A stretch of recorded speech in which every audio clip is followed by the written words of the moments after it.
शांत प्रकाश जी, आपकी तरफ आना चाहूंगा। अभी जो उत्तर प्रदेश के अंदर विपक्षी दल हैं, जो नेता हैं, वो भी इस बिल का विरोध करने लगे हैं। आखिर क्या वजह है? देखिए, वक्फ बोर्ड को और इसके काम को पहले समझने की आवश्यकता है। समस्या क्या है कि इसको लेकर के तमाम तरीके के बातें जो है लोगों के जहन में है। वक्फ बोर्ड का जो जिस वक्त में इसको स्थापित किया गया, उसके पीछे कारण था कि जो पाकिस्तान जो चले गए हैं लोग भारत छोड़ करके, उनकी जो जमीनें हैं, उन जमीनों को ठीक से उसका वितरण को जो जरूरतमंद जो मुस्लिम समाज के लोग हैं उनको वो दी जाए। सही मायने में इसके पीछे आशय ये था। इसके अलावा जो जमीनें किसी को दी नहीं जा सकती, उन जमीनों से जो आय हो, उस आय से जो है उस स्ट्रक्चर को मजबूत करके रखा जाए। इस प्रकार के इसके पीछे सीधे तौर पर माने तो तर्क थे।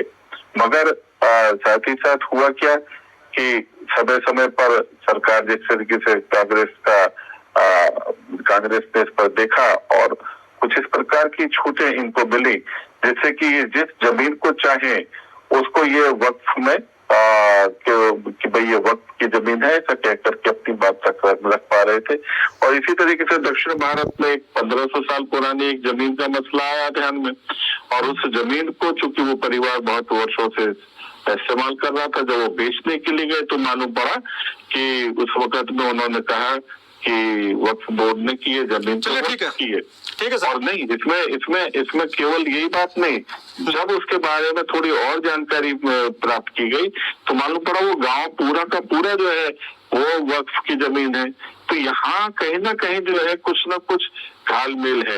इन सब चीजों को क्रिस्टल क्लियर कर लिया जाए। और इस वक्फ बोर्ड में महिलाओं को बिल्कुल भी शिरकत करने का मौका नहीं मिला गया, तो हमारी सरकार ने उसमें भी प्रावधान रखा कि 2 महिलाएं भी इसमें शामिल रहें।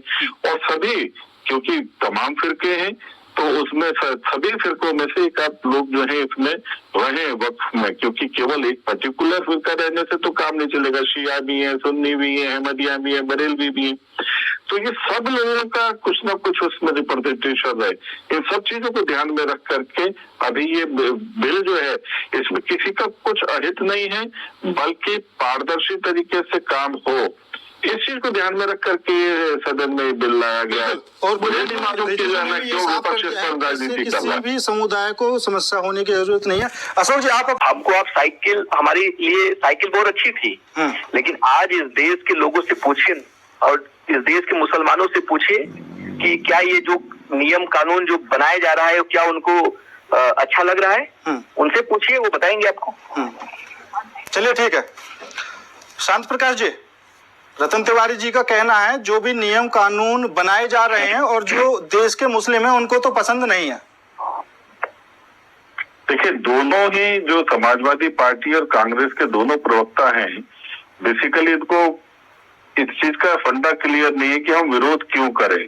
केवल ये कि छेड़खानी नहीं करनी है। अरे आप ये देखो, किसी भी चीज में यदि पारदर्शिता आ रही है, किसी के हक कम नहीं किए जा रहे, बल्कि इस सिस्टम में जो वक्फ बोर्ड है इसमें सबको शामिल करके और बेहतरीनात्मक हो और बेहतरीन तरीके से काम हो, ये जो है सरकार ने इसको उठाया है। और सही मायने में ये एक बहुत रचनात्मक काम है, जिसमें मैं समझता हूँ कि अभी तक जो कहीं अनियमितताएं थी वो अनियमितताएं नहीं रहेंगी। काम तो उन्होंने ही संभालना ना, जिनका बोर्ड है। ये तो है नहीं कि इस बोर्ड को भंग किया जा रहा है जी। इसमें सब चीजें स्पष्ट की जा रही हैं, पारदर्शी की जा रही है, किसी प्रकार का कोई दुरुपयोग ना करे। उस चीज को अगर वहां पर इस्तेमाल हो, इसके लिए कुछ बिंदु बनाए जा रहे हैं, तैयार किए जा रहे हैं, तो उसमें मुझे नहीं लगता कि जो है ना इन लोगों को क्या परेशानी, क्या कठिनाई है। केवल इसलिए कि वो सुधर ना जाए चीज आपने विरोध करना, ये तो मेरी समझ में नहीं आता। और चलो, आपने जेपीसी की मांग करी, सरकार ने जेपीसी की भी मांग ली है। अब जेपीसी ठीक है, ज्वाइंट पार्लियामेंट्री जो कमेटी है वो तय करेगी, मगर पारदर्शिता तो लानी पड़ेगी ना। अभी आपने जैसे कहा कि जो है ना पहले आप साइकिल पे चलते थे, आज गाड़ी पर चल रहे हैं। इन्होंने कहा पेट्रोल भी दो, मोटरसाइकिल में पेट्रोल भी दो।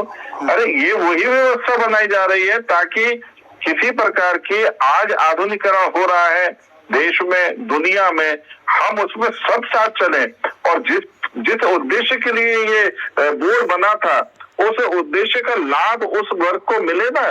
जो देखो सचर कमेटी ने बहुत स्पष्ट तरीके से इन्हीं दोनों की ही जो सरकार थी उस वक्त में बताया कि मुसलमानों की क्या हालत है। वक्फ बोर्ड के माध्यम से भी उन लोगों के सुधारीकरण का काम किया जा सकता था, मगर कोई नहीं किया गया। अब अगर इसमें इस प्रकार के स्टेप उठाए जा रहे हैं ताकि जो गरीब मुस्लिम समाज है उसका अपलिफ्टमेंट हो सके, इसमें मालूम नहीं क्यों परेशान हो रहे हैं ये भी, और इनके साथ साथ और कुछ अन्य जो है ना सोकाल दलित जो लीडरशिप कर रहे हैं वो लोग भी। केवल मुसलमानों का वोट लेने के लिए ये हमेशा गरीब बने रहेंगे, ऐसे चलेगा क्या? चलिए मुसलमानों को मजबूत होने का और क्या नाम है वो शक्ति पैसा कमाने का क्या अधिकार नहीं है? उनको लाभ मिले उस चीज का अधिकार नहीं है क्या? ठीक है, मगर इनको ये चीज दास नहीं है।